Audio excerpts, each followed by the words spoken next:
ക്രിസ്തുവിന്റെ സമാധാനം നിങ്ങളോടുകൂടെ ഉണ്ടായിരിക്കട്ടെ. വചനകിരണത്തിലേക്ക് ഏവർക്കും സ്വാഗതം. പണ്ട് ഒരു ഗ്രാമത്തിലെ മൂപ്പന് അത്ഭുത സിദ്ധിയുള്ള രത്നം പതിച്ച ഒരു മോതിരം ലഭിച്ചു. അതിന്റെ പ്രത്യേകത, ആ മോതിരം ധരിച്ചാൽ അവർ വളരെ സൗമ്യരും സ്നേഹമുള്ളവരായി തീരും. അങ്ങനെ എല്ലാവരും ആദരിക്കപ്പെടും. ആ മോതിരം ധരിച്ചിരുന്ന മൂപ്പനെ എല്ലാവരും സ്നേഹിക്കുകയും കരുതുകയും ആദരിക്കുകയും ചെയ്തിരുന്നു. അദ്ദേഹം പ്രായമായി മരിക്കാറായപ്പോൾ തന്റെ മകന് കൊടുത്തു ആ മോതിരം. മകനും ആ മോതിരം ധരിച്ചതിനാൽ പിതാവിനെ പോലെ എല്ലാവരും ആദരിക്കപ്പെടുന്ന രീതിയിൽ ജീവിക്കാൻ സാധിച്ചു. ഇതിങ്ങനെ തലമുറകളായി കൈമാറ്റം ചെയ്തു പോന്നിരുന്നു. കുറെ തലമുറകൾ കഴിഞ്ഞപ്പോൾ ഒരു മനുഷ്യന് 3 ആൺമക്കളുണ്ടായി. അദ്ദേഹത്തിന്റെ വാർദ്ധക്യത്തിൽ അദ്ദേഹം ചിന്തിച്ചു, എനിക്ക് 3 മക്കളെയും ഒരേപോലെ ഇഷ്ടമാണ്, പക്ഷേ ഒരാൾക്ക് മാത്രം മോതിരം കൊടുക്കുന്നത് എങ്ങനെ?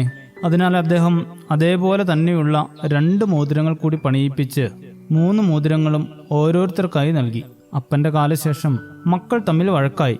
കാരണം ഒരു മോതിരത്തിൽ മാത്രമേ അത്ഭുത സിദ്ധിയുള്ള രത്നമുള്ളൂ എന്ന് അവർക്കറിയാമായിരുന്നു. അത് കണ്ടുപിടിക്കാനുള്ള വ്യഗ്രതയിലാണ് പരസ്പരം വഴക്കിട്ടത്.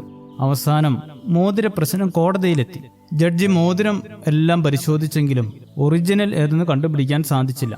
അദ്ദേഹം പറഞ്ഞു, ഇതിലേതാണ് യഥാർത്ഥ രത്നം ഉള്ള മോതിരം എന്ന് കണ്ടുപിടിക്കാൻ എനിക്ക് കഴിയില്ല, പക്ഷേ നിങ്ങൾക്കത് തെളിയിക്കാനാകും. അവർ ചോദിച്ചു, അതെങ്ങനെ?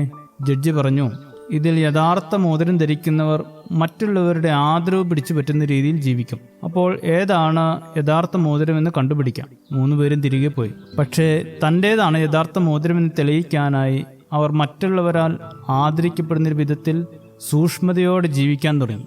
അതോടുകൂടി യഥാർത്ഥ മോതിരം ഏതെന്നുള്ള ആകുലത അവരെ വിട്ടുപോയി. നല്ല രീതിയിൽ ജീവിക്കാനും ദൈവിക സ്വഭാവത്തിൽ പെരുമാറാനും അത്ഭുത സിദ്ധിയുള്ള രത്നമൊന്നും വേണമെന്നില്ല.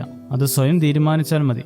രോഗം മാറിയാൽ ഞാൻ നല്ല രീതിയിൽ ജീവിക്കാം, ഉദ്യോഗ കയറ്റം കിട്ടിയാൽ ഞാൻ മദ്യപാനം നിർത്താം, പരീക്ഷയിൽ ജയിച്ചാൽ നോമ്പ് ആചരിക്കാം. ഇങ്ങനെയൊക്കെ നിബന്ധനകളിലൂടെ ദൈവത്തെ അറിയാൻ ശ്രമിക്കുന്നവരെയും ദൈവിക സ്വഭാവം ഉണ്ടാക്കാൻ ശ്രമിക്കുന്നവരെയും പലപ്പോഴും കണ്ടിട്ടുണ്ട്. ദൈവത്തെ അറിയേണ്ടത്, ദൈവിക സ്വഭാവത്തിൽ ജീവിക്കേണ്ടത് നിബന്ധനകളുടെ അടിസ്ഥാനത്തിലായിരിക്കരുത്. എന്തെങ്കിലും അനുഗ്രഹങ്ങൾ കിട്ടിയിട്ടുമായിരിക്കരുത്. എല്ലാം നഷ്ടപ്പെട്ടപ്പോഴും ഒരു നിബന്ധനയുമില്ലാതെ ദൈവത്തെ സ്നേഹിക്കുന്ന ഇയ്യോബ് നല്ല പാഠം പഠിപ്പിക്കുന്നു. നിബന്ധനകളൊന്നുമില്ലാതെ സ്നേഹം പകരുക എന്നതാണ് ദൈവിക സ്വഭാവം. നോമ്പുകാലങ്ങൾ ഈ ദൈവിക സ്വഭാവത്തെ പരിശീലിക്കേണ്ട കാലമാണ്. നിങ്ങളെ സ്നേഹിക്കുന്നവരെ തിരിച്ച് സ്നേഹിച്ചാൽ നിങ്ങൾക്ക് എന്ത് പ്രതിഫലം? പാപികളും അങ്ങനെ തന്നെ ചെയ്യുന്നുവല്ലോ. ആയതുകൊണ്ട് നിങ്ങൾ നിങ്ങളുടെ ശത്രുക്കളെ സ്നേഹിപ്പിൻ എന്ന ക്രിസ്തുവിന്റെ പഠിപ്പിക്കൽ നിബന്ധനകളില്ലാത്ത സ്നേഹത്തെ വെളിപ്പെടുത്തുന്നു. വ്യവസ്ഥകളില്ലാതെ അളവറ്റ സ്നേഹം പകരുവാൻ ഏവർക്കും സാധിക്കട്ടെ. ശുഭദിനം നേരുന്നു. ദൈവം അനുഗ്രഹിക്കട്ടെ. ദൈവത്തെ ഞാൻ മറന്നാലും ആ സ്നേഹത്തിൽ നിന്നകന്നാലും, ദൈവത്തെ ഞാൻ മറന്നാലും ആ സ്നേഹത്തിൽ നിന്നകന്നാലും,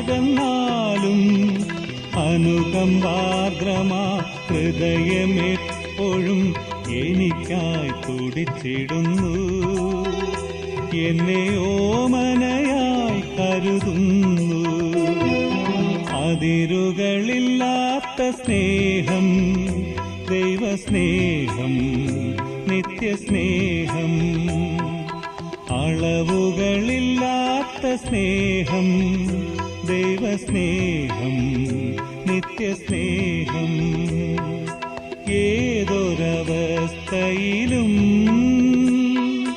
യാതൊരു വ്യവസ്ഥകളും ഇല്ലാതെ സ്നേഹിക്കും താതനു നന്ദി. അതിരുകളില്ലാത്ത സ്നേഹം, ദൈവസ്നേഹം, നിത്യസ്നേഹം.